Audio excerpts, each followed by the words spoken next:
जी अस्सलाम वालेकुम, मैं हूं रऊफ़ क्लास और आपके सामने नया वीडियो ला के साथ हाजिर हूं। पहले तो ये दोस्तों को कहना था जिन्होंने चैनल को सब्सक्राइब नहीं किया चैनल को सब्सक्राइब करें।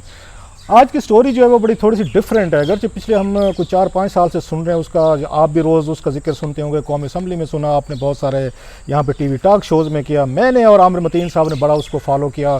और बड़ा यहाँ पे एक आप कह सकते हैं मुराद सईद साहब जो थे यहाँ पे, बल्कि हैं अभी मिनिस्टर हैं इनके कम्युनिकेशन के, इनके हवाले से वो बड़ी बातें होती हैं। इमरान खान साहब को बड़े यहाँ पे टांट्स किए जाते हैं। और जो मेरा इशारा है वो डॉलरों की तरफ है। और 200 अरब डॉलर्स की जो स्टोरी आई थी कि वहाँ स्विस बैंकों में 200 अरब डॉलर्स पाकिस्तानी को पड़े हुए हैं और वो कौन लाएगा, कैसे लाएंगे।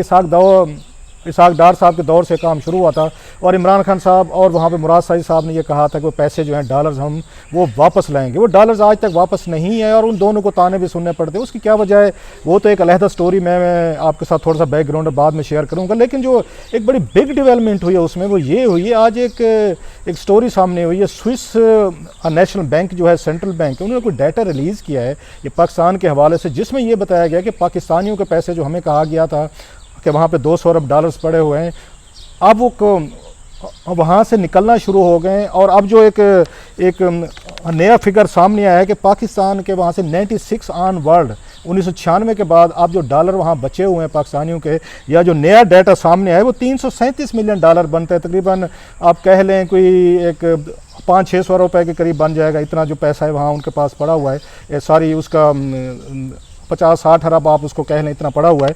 तो उसके बाद अब नई डिबेट शुरू हो गई है कि पाकिस्तानी जो है वो स्विट्ज़रलैंड से पैसा उन्होंने क्यों और कब निकाला, अब निकालने के बाद वो कहाँ पर वो लेके जा रहे हैं। और पाकिस्तान ने जो इंटरनेशनल मुआहदे कुछ किए थे, यहाँ पे organisation for economic development cooperation एक है वहाँ पे, बल्कि उसका पूरा एग्जैक्ट नेम है organisation for economic cooperation and development, OECD जो है।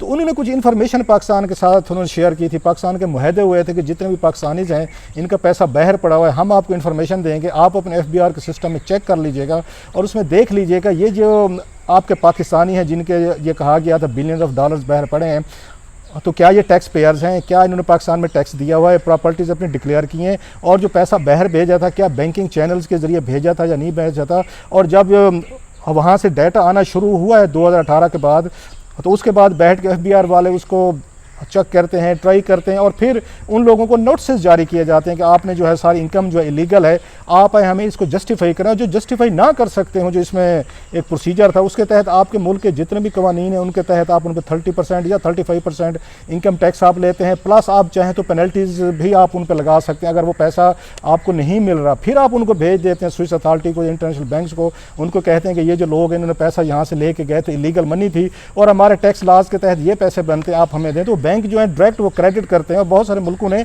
ये पैसा वहाँ से स्विट्ज़रलैंड के बैंकों से लिया भी है। तो लेकिन पाकिस्तान ने एक बड़ा दिलचस्प काम किया इस पे, वो भी उसमें रिपोर्ट में है। बल्कि आज मैं देख रहा था शहबाज राना साहब जो हैं ट्रिब्यून के, तो उन्होंने बड़ी आज इसकी अच्छी स्टोरीज़ का आगे इसको किया, क्योंकि हम भी इसको फॉलो करते रहे हैं, लिहाजा मैंने कहा इसको उठाया जाए।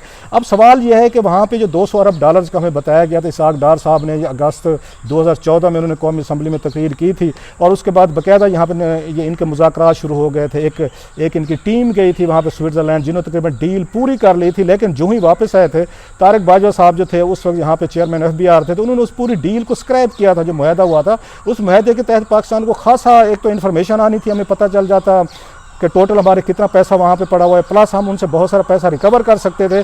लेकिन वो सारी एफर्ट जो है ना वो ख़त्म कर दी गई थी और पता ये चला था कि इमरान खान साहब के धरने की वजह से पीपल्स पार्टी को ये खतरा हो गया था कि हमारे पैसे वहाँ पे पड़े हैं। जरदारी साहब का आता था 60 मिलियन डॉलर की बात होती थी, तो बड़ा दबाव डाला गया था कि अगर आपने ये सारे मुआहदे फॉलो किए तो कल को फिर हम आपको इसमें सेनेट या कौमी असम्बली में आपको आके फेवर नहीं देंगे। बैकग्राउंड के तौर पर यह था। और बाद में ये भी पता चला कि शरीफ फैमिली के अपने भी बहुत सारे जो हैं वो जो पेमेंट्स हुई थी, उनके फ्लैट्स वगैरह थे, उनके भी लिंक्स जो हैं वो स्विट्ज़रलैंड से मिल रहे थे। लिहाजा इसहाक डार साहब ने तारिक बाजवा साहब और उन तारिक पाशा साहब के साथ मिलकर सेक्रेटरी फाइनेंस वगैरह जो थे, इन्होंने पूरी उस डील को स्क्रैप करके पूरा डंप कर दिया गया। अदरवाइज ये मुआहदा जो है पूरी तरह पे वहाँ पे हो चुका था। अब इनसे क्या नुकसान हुआ, जहाँ पे जब ये PTI हुकूमत है और उसके बाद असद उमर साहब जो है उन्होंने ही तारिक बाजवा साहब को अपने साथ बिठा लिया और वही दोस्ती और तल्लुकात, बल्कि शहजाद अकबर साहब ने अरशद शरीफ के शो में कहा था कि जनाब कि ये पैसे रिकवर हो जाएंगे। उस असद उमर ने ने कहा जनाब नहीं हो सकते, हमें शहजाद अकबर कह रहे हैं। उसी कन्फ्यूजन में इन्होंने खुद को भी ख़राब किया, इमरान खान साहब को भी ख़राब किया, और उसके बाद ये मुराद सईद जो है आज तक वो भुगतते हैं, क्योंकि असद उमर साहब ने तारिक बाजवा साहब की बात मान लिया था, नहीं जनाब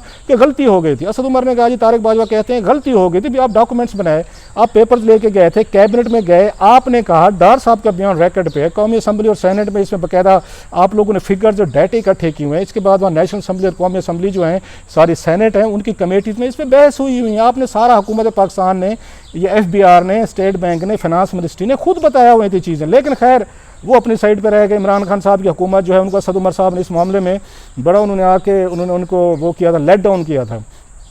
अब सवाल ये है कि ये पैसा किधर गया है, ये जो हमें कहा गया था। और बड़ी मज़े की बात यह है कि वो ये कि ऑफिशियल डाटा बता रहे हैं कि 2015 तक ये पाकिस्तानियों के वहाँ पे 1.5 ये बिलियंस डॉलर वहाँ पे पड़े हुए थे वहाँ पे। अब कहा जा रहा है कि 337 मिलियन डॉलर रह गए। हुआ ये था कि जब यहाँ पे आके ख़बरें आना शुरू हुई, हमने स्टोरीज़ उठाई और पता चला कि पाकिस्तानियों को इतना पैसा पड़ा है और हुकूमत पाकिस्तान उनके साथ मुआहदे करने जा रही है कि हमें डाटा दें और हम उनके तहत यहाँ पे उनके पीछे जाएंगे, तो फौरी तौर पर बहुत सारा पैसा उनको टाइम दिया गया। एक ये भी था कि सैबोटाइज करने का ये जो तरीका था कि जो मुआहदा 2014-15 में हो रहा था उसको 2018 में किया गया कि 3-4 साल दिए गए तमाम बिलियनरी लोग जो थे कि आप अपना पैसा वहाँ से हटा लें। उसके बाद OECD के ज़रिए हम इंफॉर्मेशन आने लगेगी, तो लिहाजा आप जो पैसा ट्रांसफ़र करना है किसी और हेवन्स में लेके जाना है वो लेके जाएं सारा। सो बहुत सारा पैसा जो है ना वहाँ से निकल गया, उन लोगों ने निकाल लिया है। अब बच बचा के जो है वो 337 मिलियन डॉलर जो है ना वहाँ पे बचा हुआ है। अब इसके बाद जो मेन काम हुआ ना काम, कुछ मैं आपके साथ यहाँ पे डाटा जो है ना वो शेयर करना चाहता हूँ, वो बड़ा इंटरेस्टिंग है कि इसमें इन्होंने जो यहाँ पे टैक्स जो यहाँ पे इन्होंने एमनेस्टी स्कीम्स दी थी उसकी वजह से जो अरबपति थे उन्होंने बड़ा फ़ायदा उठाया, क्योंकि 1-2% इन्होंने लगाए थे कि आप अगर आपके पास आपको इलीगल मनी है, ब्लैक मनी है, आप उसको डिक्लेयर करें। जो एमनेस्टी स्कीम्स यहाँ पे 2 शुरू की गई थी, एक आगे शाहिद खकान अब्बासी साहब ने शुरू की, एक इमरान खान साहब ने शुरू की। तो उसमें उन्होंने जो आके उनको इंसेंटिव दिए थे, उस वक्त मुझे याद है आमिर मतीन साहब ये कहते हुए थे कि ये तो आपने लोगों की मदद कर रहे हैं, अरबपति जो यहाँ से लूट के पैसा ले गए हैं, जो बिलियनरी हैं, उनको शायद खकान अब्बासी साहब भी फेवर कर रहे हैं, इमरान खान साहब भी कर रहे हैं। मैं जब आपके साथ डाटा शेयर करूँगा कि कितने बिलियन रुपीज़ उन्होंने डिक्लेयर किए और कितने अरब हमें दिए, तो आपके लिए भी बड़ा मेरा ख्याल झटका लगेगा। ये हमने किस तरह की ये टैक्स एमनेस्टी लगाई थी कि अरबपति जो लोग थे, बिग बिलियनरी, उनको हमने कैसे फैसिलिटेट किया कि आपने हमें लूटा भी है और लूटने के बाद जितना कुछ पैसा आपके पास अपने पास रखें 1-2% हमें दे दें। अब ज़रा सुनिएगा कि क्या हुआ कि इनके पास जो डाटा आया था ना इस OECD से, ये 2018 के तहत 57,000 पाकिस्तानी जो हैं इनके पास बैरून मुल्क इनको 7.5 अरब डॉलर्स पड़े थे। ज़रा आप सोचें 57,000 पाकिस्तानियों के बैरून मुल्क यहाँ 7.5 अरब ये डॉलर्स वहाँ पे पड़े हुए थे। और जो टोटल अकाउंट्स थे जिनमें पैसा मौजूद था उसमें आप कह सकते 1,54,000 अकाउंट्स थे जो पाकिस्तानियों के बैरून मुल्क जो फ़ॉरेन ये करेंसी अकाउंट बैरून मुल्क थे। इसके बाद अब ये पता चला इनसे रिकवरी कितनी होनी थी। अच्छा 57,000 जो पाकिस्तानी थे इनमें से ये बताया गया कि 36,000 के पास $100 से कम था। अब ये इन्फॉर्मेशन आ रही है 2018 में। इससे क्या साबित हो रहा है कि आपने 2014 और ये 15 में मुआहदा ना करके सैबोटाइज करके इसहाक डार साहब और उन्होंने तारिक बाजवा साहब और तारिक पाशा साहब ने आपने 36,000 पाकिस्तानियों को ये आपने टाइम दी, स्पेस दी कि आप फौरी तौर पर पैसा निकाल के ले जाएं। सो 36,000 पाकिस्तानी पैसा यहाँ से निकाल के, लेकिन 100 उन्होंने डॉलर वहाँ पे रखा ताकि हमारा अकाउंट जो है ना वो ऑपरेटिव रहे, बंद ना हो जाए। सो 36,000 लोग जो हैं इन 4 सालों में पैसा निकाल के कहाँ ले गए ये अभी तक इनको पता नहीं है। अच्छा अब इसके बाद जो मज़े की बात हुई कि इन्होंने जब शाहिद खकान अब्बासी साहब ने एमनेस्टी डिक्लेयर की, इन्होंने तकरीबन उस वक्त ये जो लोग थे इन्होंने आके जो अपनी डिक्लेयर की ये प्रॉपर्टी की, इन्होंने 61.4 बिलियन रुपीज़ की इलीगल मनी, 61.4 बिलियन रुपीज़ का जो ब्लैक मनी थी वो इन्होंने आके डिक्लेयर की और उसमें से उनको मिले कितने थे। अच्छा इसके साथ साथ हमने ये देखा कि उन्होंने और टोटल जो थे 191 यहाँ पे अरबपति थे, 191 अरबपतियों ने यहाँ पे आके 61 अरब रुपए की उन्होंने अपनी अमाउंट डिक्लेयर की। और उसमें से 191 में से पाकिस्तान हुकूमत को क्या मिला वो सुन लें ज़रा, 4.6 अरब। मतलब आपने उनका 62 अरब रुपया माफ़ किया, उसके बदले उन अरबपतियों ने आपको जनाब आके उन्होंने 4.5 अरब या 4.6 बिलियन रुपीज़ आपको दिए। बाकी आपने कहा जनाब ये जो 55 या 60 आपने 56 बिलियन रुपीज़ आपने कहीं से भी कमाया इलीगल, ये आपका है। हालांकि अगर ये काम उसमें ज़्यादा होनी चाहिए थी रेशो, ताकि कुछ तो पाकिस्तान के पास आता। अच्छा इसमें जो वहाँ से बैरून मुल्क से इन्फॉर्मेशन है कि पाकिस्तानियों के कितने कितने बाहर अकाउंट्स पड़े, वो मज़े की डिटेल है। 135 ऐसे पाकिस्तानी थे जिनके स्विट्ज़रलैंड बैंकों या बाहर के जिनके बैंकों में फॉरेन करेंसी अकाउंट थे, उन्होंने 62 बिलियन रुपीज़ के उन्होंने यहाँ पे आगे डिक्लेयर किए। 62 बिलियन रुपीज़ उन्होंने डिक्लेयर किया कि ये ज़रा आप इसको देख लें कि ये हमारे पैसे हैं। और 62 के अगेंस्ट उन्होंने सिर्फ 2.9 बिलियन रुपीज़ हुकूमत को टैक्स मिला, 2.9। अगर और ये 135 लोग थे, अगर ये OECD के तहत ये वहाँ के उठा लेते और यहाँ भी पेनल्टीज़ करते कि हमारा टैक्स ये आगे 35% बनता है प्लस हमारा इस पर पेनल्टीज लगाते, तो इनको 50-60% मिल सकते थे पैसे, लेकिन इन्होंने नहीं किया। इसके बाद इमरान खान साहब आ गए। अब खान साहब ने क्या किया जनाब, इनकी जो ये टैक्स एमनेस्टी स्कीम थी, जिनके बैरून मुल्क अकाउंट थे, तो 56 जो है, या उसमें कह सकते हैं 56 लोग, 56 लोग जो हैं, उन्होंने इमरान खान साहब की ये टैक्स एमनेस्टी से फ़ायदा उठाया, जिनके बैरून मुल्क बैंकों में ये थे, उनके फॉरेन करेंसी उनके अकाउंट थे। तो अब ये पता चलता है कि उसमें से उन्होंने आगे 31.8 बिलियन रुपीज़ डिक्लेयर किए, जो बैरून मुल्क बैंकों में पैसा पड़ा था, और सिर्फ हमें क्या मिले 1.7 अरब। सो आपने टोटल अगर देखा जाए कि इन्होंने अब्बासी साहब ने, इमरान खान साहब ने तकरीबन 80 बिलियन रुपीज़ की जो बैरून मुल्क जिनके अकाउंट से फॉरेन करेंसी अकाउंट, आपने उनको आके ये टैक्स एमनेस्टी में आपने छूट दी, और वो पैसा पाकिस्तान में भी मेरा ख्याल है नहीं आया, मैं इसको वैसे रिकन्फर्म करूँगा।